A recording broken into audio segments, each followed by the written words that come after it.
जय हिंद दोस्तों। आप सभी का स्वागत है आपके अपने YouTube चैनल पे। आज हम लोग जो कि रेलवे में पूछा गया प्रश्न है प्रीवियस ईयर का, उसको हम लोग डिस्कस करेंगे मैथ्स का। ठीक है, सभी क्वेश्चन, ज़्यादा क्वेश्चन नहीं है, आपका ज़्यादा वक्त नहीं लेंगे। 5-10 क्वेश्चन होंगे और सारे इंपॉर्टेंट क्वेश्चन हैं, उसको हम लोग ध्यान से एक एक करके कॉन्सेप्ट वाइज आपका रिविजन भी हो जाएगा और जो कमियां रहेंगी वो भी आपकी प्रॉब्लम सॉल्व हो जाएगी। ठीक है, आइए देखते हैं पहला प्रश्न क्या कहता है। कहता है एक निश्चित राशि पर 6 वर्ष के लिए 12.5% वार्षिक दर से साधारण ब्याज मूलधन से 13,500 रुपया कम है, तो साधारण ब्याज आपको ज्ञात करना है।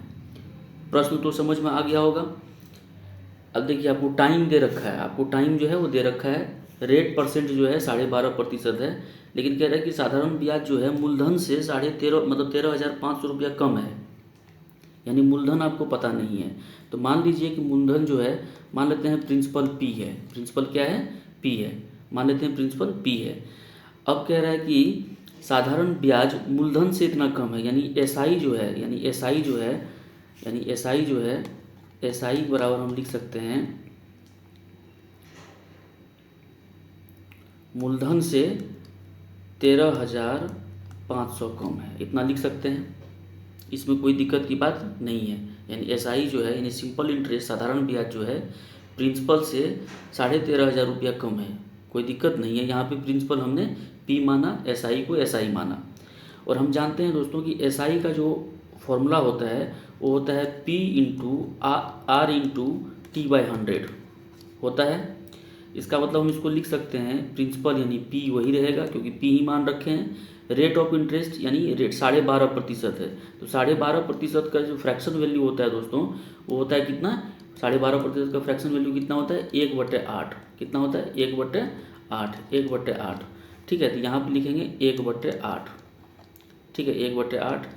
और टाइम कितना दे रखा है? 6 साल। क्लियर है? यहाँ से इसको सॉल्व करेंगे, काटेंगे तो क्या आ जाएगा? यानी एसआई हमारा आ जाएगा, यहाँ से काटोगे आप, 3 दूना 6, 4 दूना 8, यानी 3p/4। एसआई कितना आ जाएगा? 3p/4। क्लियर है? एसआई आ गया 3p/4। ठीक है, एसआई आ गया आपका 3p/4। अब उसको क्या करना है, याद रखिएगा, एसआई आ गया आपका 3p/4। ठीक है, थोड़ा उसको आगे बढ़ते हैं, स्पेस की प्रॉब्लम है। एसआई आया भैया 3p/4, और एक इक्वेशन हम ऑलरेडी बना रखे थे, क्या कि एसआई जो है एसआई बराबर है हमारा p माइनस 13,500 रुपया। यही तो दिया हुआ था कि सिंपल इंटरेस्ट जो है प्रिंसिपल से 13,500 रुपया कम है। तो ये एसआई के जगह पे हम ये वाला इक्वेशन लिख सकते हैं कि नहीं? लिख सकते हैं। तो p माइनस 13,500 बराबर आ जाएगा 3p/4। आप इसको बहुत ही आसानी से शॉर्ट में सॉल्व कर सकते हैं, जल्दीबाजी में। यहाँ पे मैं समझा रहा हूँ तो इसीलिए वक्त लग रहा है, तो ये ना समझना कि एग्जाम में इतना टाइम देना है। ठीक है, अब क्या करेंगे, इसको इधर लेके आएंगे, तो p माइनस 3p/4 करोगे तो क्या आ जाएगा? p/4। क्या आ जाएगा? p/4। और इसको उधर लेके जाओगे तो क्या आएगा? 13,500 रुपया। यहाँ से p निकालोगे, 13,500 रुपया हमसे 4 को मल्टीप्लाई करेंगे, क्या करेंगे? 4 से मल्टीप्लाई करेंगे तो आ जाएगा हमारा कितना? 54,000 रुपया। कितना आ जाएगा? 54,000 रुपया आएगा कि नहीं? 54,000 रुपया आएगा। 13 चौके 52 और 500 गुना 4, 2,000, यानी 54,000 रुपया आ गया। यानी प्रिंसिपल आपका आ गया 54,000 रुपया। हमें निकालना क्या है? हमें प्रश्न में बोल रहा है कि एसआई निकालना, है। तो प्रिंसिपल आ गया है 54,000 रुपया। 54,000 रुपया में से 13,500 रुपया आप घटा दोगे, यानी ऑप्शन नंबर डी आपका करेक्ट आंसर हो जाएगा, 40,500 रुपया। आशा करते हैं आपको समझ में आ गया होगा। बढ़ते हैं अगले प्रश्न की ओर। ठीक है, दूसरा प्रश्न देखिए क्या कहता है। दूसरा प्रश्न कहता है, पढ़िए, सॉल्व कीजिए पहले इसको, फिर हम लोग डिस्कस करते हैं। दूसरा प्रश्न कहता है दोस्तों कि 1.8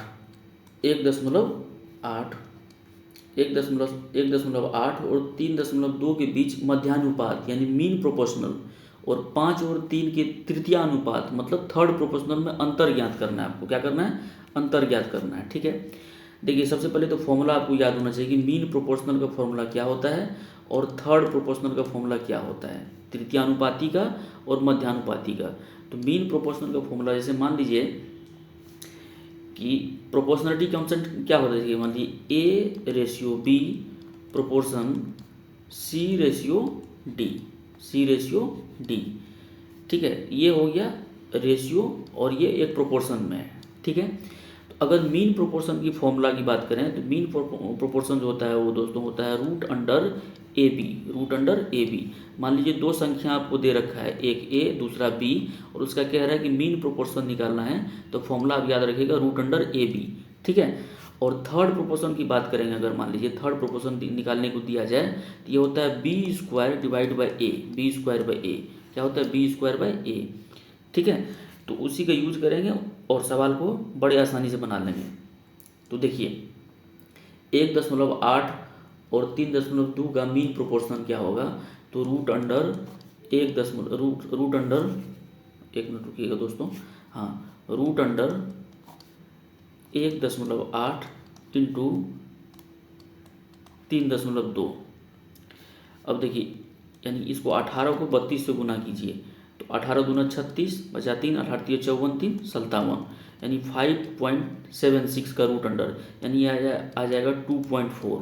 क्या आ जाएगा ये 2.4, यानी मीन प्रोपोर्शनल, यानी एमपी मान लेते हैं इसको, मीन प्रोपोर्शनल आपका आ गया 2.4, ठीक है। अब थर्ड प्रोपोर्शन की बात करते हैं, थर्ड प्रोपोर्शन यानी टीपी की बात करते हैं, ये होता है बी स्क्वायर बाई ए।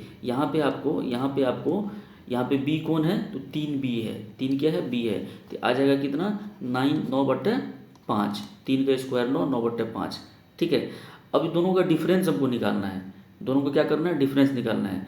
तो ऑब्वियस सी बात है कि ये वैल्यू जो है ये वैल्यू 9/5 छोटा होगा और 24 यानी 2.4 जो है बड़ा होगा। तो हम कैसे डिफरेंस निकालेंगे, तो डिफरेंस निकालने के लिए हमें क्या करना पड़ेगा, ये 2.4 है ना, इसको 24/10 लिख दीजिए आप, 24/10 लिख दीजिए, और इसमें से घटा दीजिए क्या 9/5, इसको घटा दीजिए 9/5, एलसीएम लेंगे 10 आएगा, इधर से आएगा 24, इधर से आ जाएगा 18, घटाएंगे कितना 6/10, कितना आ जाएगा 6/10, 6/10 मतलब 0.6। ये आपका ऑप्शन नंबर ए जो है आपका करेक्ट आंसर हो जाएगा। क्लियर है, आगे बढ़ें, अगले प्रश्न की ओर चलते हैं दोस्तों।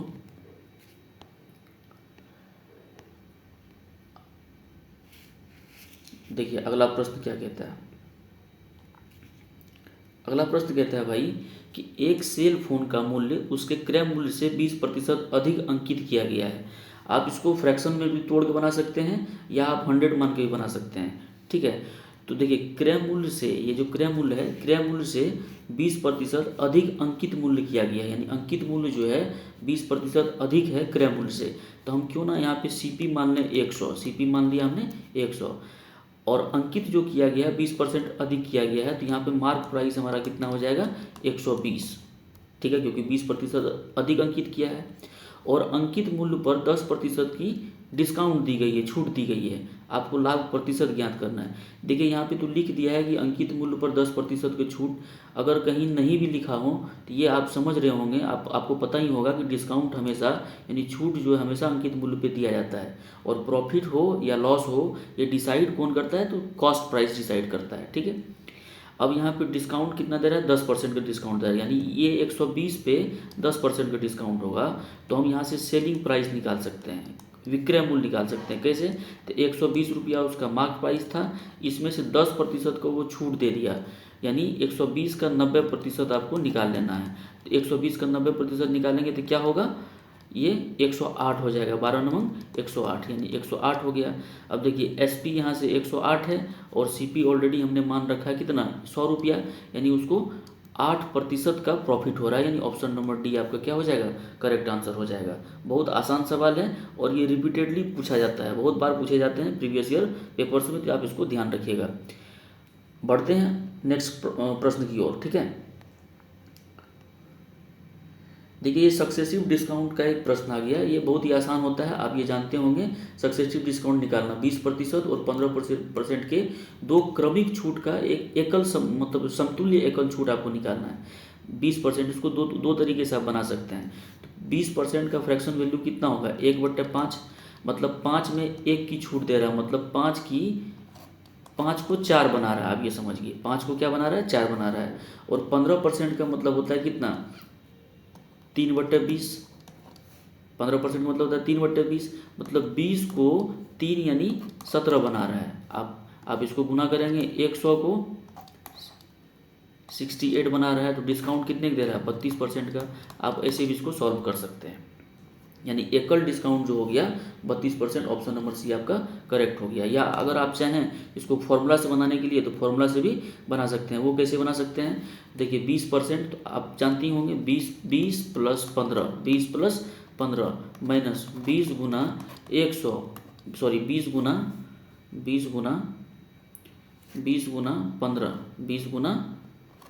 20 गुना 15/100, ठीक है।